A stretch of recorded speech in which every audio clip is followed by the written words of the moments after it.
Sorry, dude. Yeah, that was a little out of line. I apologize. That's not right. I shouldn't. Right. You're not processing. I mean, it's not right. Don't got it into me there.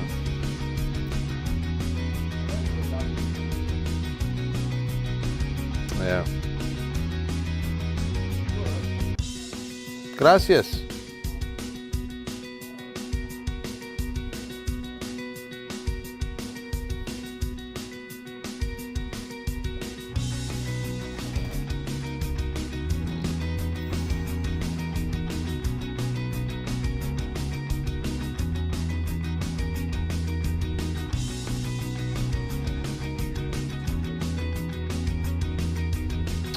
It was about there the other night, yeah.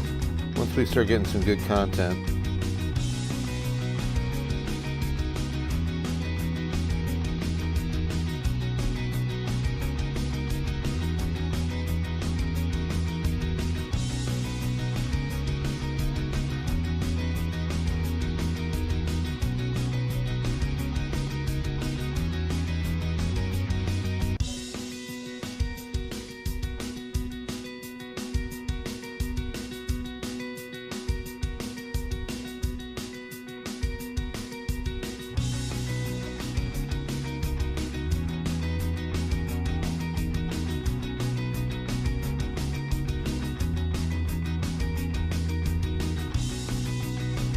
Hello, Paloma. How are you?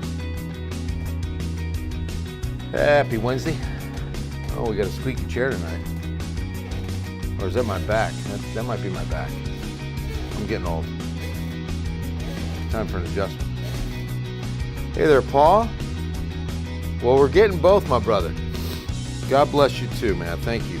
We are looking at a pretty damp, cold pattern, actually. Cold front first, rainmaker next.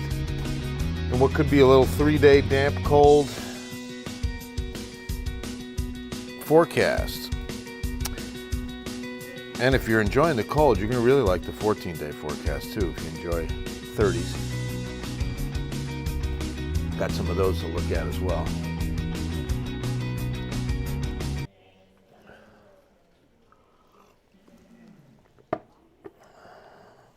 Miserable drive to work. Oh, I bet. Drier, Ella. Good news. The visibility might be low, though. This fog has been awfully stubborn. We're still foggy out there tonight. We're still a bit on the drizzly side out there tonight.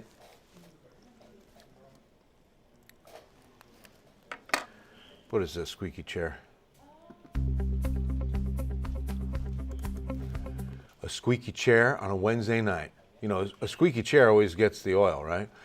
Bill Taylor here, Ken's 5 Digital Center. A blessing to you and yours on this Wednesday night. Hope it's a great night. Hope you're settled in. We're kind of slipping into some good caldo or fideo or, you know, good chili weather, right? I mean, this is the time you make these kind of hot comfort foods. Don't forget the cornbread and the butter with the honey.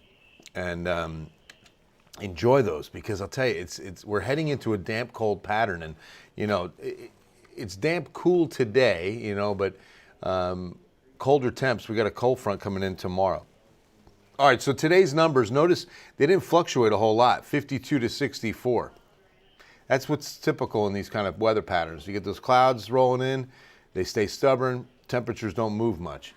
We did get more rain today than we did yesterday. So yesterday, 300ths, today, 1500ths, and that means we're up to almost 1/4 inch for the month. So we'll take what we can get, right? Now, as I mentioned, we're not seeing measurable rain on radar. What we like to look at as a bit of a proxy, if you will. Let me update this real quick. First, let me get you a. But yeah, what we look at is visibility. That's typically the best way to see if there's a misty drizzle falling, and that's what's falling out there right now. David says, I've started telling everyone about the benefits of eating dried grapes. It's all about raising awareness. That's his first good one. That's a good one, man. I like that one. Did you hear that, Luke? Which one was that? That's the first one good one he's ever David said he started telling everyone about the benefits of eating dried grapes. It's all about raising awareness. That's his best one ever. That's brilliant, man. I like that one. Oh, David, that's a favorite in the newsroom, brother. Good stuff. I really like that. Hey, Terry, glad with the rain we're getting. Same, right? Oh, you're very welcome. I get to do this, I promise. Yeah, I wanted to pull up. Let me find now visibility. And sometimes, as I mentioned, this is a good proxy for us to see where the drizzle is falling. And it's really been the I-35 corridor most of the evening, but it's still out there. You can still see low visibility across San Antonio up to Bernie, out I-35. So this is where all the drizzle is right now, okay? And visibility is not as bad as it was this afternoon. This afternoon, it got pretty low, down to about a mile in the city. Some spots north of 281 were down to about a quarter of a mile. East was down to about a quarter of a mile in some pockets. I wouldn't be surprised if we still see some of this in the morning, so be aware of that. Just a maybe foggy, drizzly start to the day. But the rain, you know, we can look at radar, and I'll show you that things are quiet. You don't usually pick up that misty drizzle on the radar screen. The reason I pointed out is she asked me why the package. So most of the rain now well to our east. Send a story there. Send an email there. Everyone has you. But it's not that we're done, okay? Let me show you the setup. First is the surface map. It's going to show you the rainmaker that first moved through, what gave us the light rain the last couple of days, is moving into East Texas, thunderstorms across Southeast Texas into Louisiana. But you'll also see the cold front. Here's the front that comes through tomorrow. Going to be pulling that down a little farther south. Update where that's located. And then once the cold air is in place, here comes the rainmaker from the west. So we've got a deepening area of low pressure. If you watch on the left side of your screen over California, northern Mexico, this thing sets up to our west on Friday, starts to send little disturbances out to the east of its center, and that'll be right across Texas for 3 days before this thing opens up, sweeps off, and exits east. And then we stabilize for a day, honestly. And then look at this, another system right on its heels for Tuesday, December 10th. And this is another good trough of low pressure, that good deepening you see in that jet stream flow, the upper level winds. And we're going to be right in that exit region. So there'll be some decent energy right in there for some thunderstorms to develop. And so we could see scattered thunderstorms as we get to Tuesday, Wednesday, just based on what I'm looking at here. And I think this one moves out a lot quicker. This is not cut off. So we should go through early Wednesday at the latest on rain chances, it looks like. And then our upper level winds kind of stabilize into a nice zonal flow, and we'll quiet down just a little bit. Hi, Grace. Storms on Friday through Sunday. No worries. Moderate, I'll say, is the most I saw. Maybe a couple of heavy downpours midday Friday from what we're seeing on the high resolution data. So let's take a look. Next 24 hours aren't going to be much of anything rainfall wise. That misty drizzle might continue in the morning hours. We're going to be socked in with clouds. Let me just show you as we move this into the 7 a.m. hour, we're down only to the upper 50s. Not but a few degrees cooler than our current temperature. So again, temps will not be fluctuating much at all. And you can see there's not much of a range to speak of across South Texas. I mean, mid to upper 50s, pretty much area wide. Now, as we get into the afternoon, there could be an isolated shower, but really not much expected. But you can see the temperatures tomorrow, probably mid 60s, okay? And then, and it's 65 to be exact. And then comes the colder air Friday. So here's the start to Friday. By 10 a.m., a couple of scattered, or isolated, I should say, showers to our west. They start moving in our direction in the afternoon. Boy, this model really thinned it out. Okay, which model is this? This is the graph. So let's go in here. This is good news because on Fridays, our final toy collection drive at Target out at the Rim. Would really love for you to join us. 4, 5, and 6 p.m. live shots in front of the Target. We're outside the Target at the Rim, and we're collecting toys for 4 different foster programs. And it's going to be our final night. So this will be your final opportunity to bring a toy, new and unwrapped, and provide Christmas for a deserving child in South Texas. These are foster kids being pulled from deplorable situations. So what this does is so beautiful. It gives them a sense of normalcy. It loves into their lives like they've never felt before in some cases. I mean, it really is. It's a very special thing. So we're just so blessed to be able to do it. And I hope you can join us again Friday night, Bill's Elves. So, okay, so you see, there is rain, but a lot less than what it was showing earlier. Now you see most of the rain, here it is Saturday morning. It really starts picking up. 9 a.m. What time you running, David? Sorry? What time do you run Saturday? 7:30. So 7:30 is the 5K and 10K, or what else? Okay. Just those two. So the San Antonio Rock and Roll 5K, 10K Saturday. I'd prepare for rain if you're running, as David will be too. And you can see, like, look at the heavy, heavy rain off to the southeast, though. Okay? Saturday afternoon into Saturday night from George West through Karnes County, over to Cuero, Hallettsville, Victoria. Hey, Lise, good to see you. What's up, Craig? You got it, my man. Anytime. Hey, Zane. I do. Yeah, I enjoy Southwest. Can't beat it. So that's good news for Friday. Let's see what the other models are saying, get our second opinion, third opinion. So we were looking at the IBM there. Let's take a look at the HRRR and Friday. So again, no changes tomorrow. Okay, a couple of heavier downpours Friday morning. And then really kind of thinning out in the afternoon. We'll take it. Because if I can get some dry weather for 4, 5, and 6. But here's the situation Friday. Look at the temperature difference. So from 65, this model's got us at 54 for a high on Friday. And it's got the wind south. I'm hopeful. I mean, if we don't have a north wind, that 54 won't feel as brutal.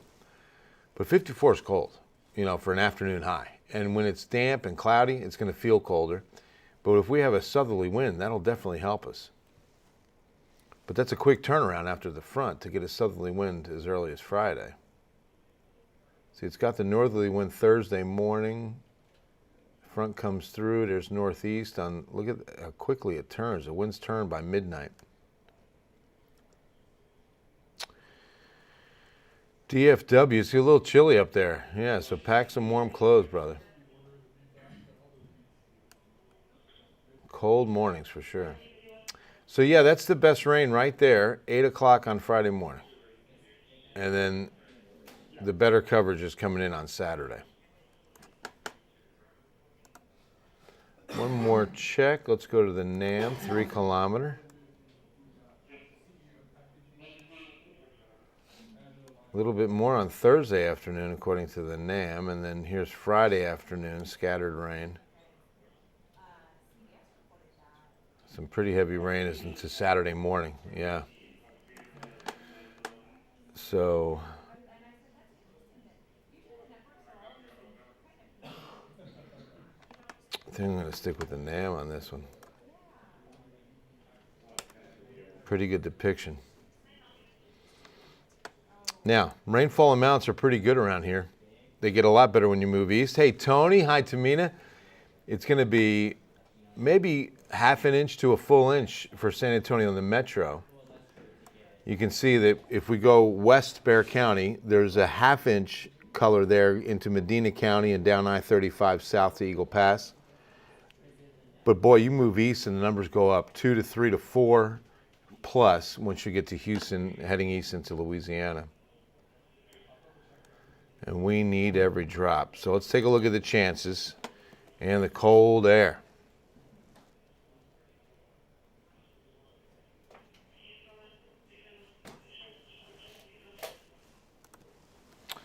From the beautiful Tower of the Americas on this Wednesday night. So 30% tomorrow. Can't rule showers out, but there won't be much. Friday's when we start getting a few more, and then especially Saturday in the morning hours, 50-50 on Sunday. Now notice the highs. From 65 tomorrow to only 56 Saturday, 57 Sunday. So it's a chilly weekend. We rebound Sunday, actually. So Friday, Saturday are the cooler days. 67 on Sunday will be nicer. Monday, even nicer. Sun's out, 75. But then there's another system right on its heels. I mean, we get that one-day break, but then rain chances, and I might have to increase those because that low looks like it really hits us pretty good. Comes right through our area. Now, I want you to look at the lows behind that Wednesday system. Okay, so we're at 39 to 59 Wednesday's numbers, the 11th. Look at Thursday, the 12th, down to 36 in the city. That could mean a pretty significant freeze for the hill country. Because if we're going 36, they're definitely going to be threatening the upper 20s across the hill country on Thursday, the 12th. 61 the high, so it'll be 2 mornings in the 30s, Wednesday, Thursday. Some areas, a little bit more widespread 32s might be first freezes for some of you. We still haven't seen our first freeze in San Antonio, and we are late. We're late on that for sure. So upper 60s Friday the 13th, and then mid 60s for that weekend, mid-December. We'll drop the rain chances. So we'll get into a drier and a warming pattern. You can see climbing all the way up to 70 by the 17th. Cold, well, Medina Lake it does, Charles, so bad. Lisa's back. Had to do some work. Well, La Nina means a warm, dry winter. That's typically the pattern when there's a La Nina in place, which is the cooling of the Eastern Pacific. That's what La Nina means. Spanish for the Nina. But yeah, the Eastern Pacific waters are going to be a little bit cooler, and that has an impact on the southern United States weather pattern. And right now they're saying it's going to more than likely produce a dry, mild winter. But with that said, we've had 2 big snowstorms in 1985, 2021 in La Nina winters. Those were both La Nina winters. Excuse me. Not sure, Tony. Means the knee. Love it. That's one of my favorite jokes. So yeah, don't wash the car. Keep the umbrella handy. I mean, we're in a pattern of, decent rain chances. Tomorrow will be the driest day in the coming 4 to 5 days. Last time we had that La Nina, it snowed. Yep, exactly right. Well, last winter, it wasn't the last La Nina necessarily. We haven't had El Nino, but I think it was 22. The following winter. The winter of 21 was the snow-vid year, but then 22, I think we were still in a La Nina. Maybe not as strong. All right, guys, that's going to wrap it up. I hope you guys have a wonderful Wednesday night and an even better Thursday. God bless you. And I hope you can join us for Ken's 5 News at 10.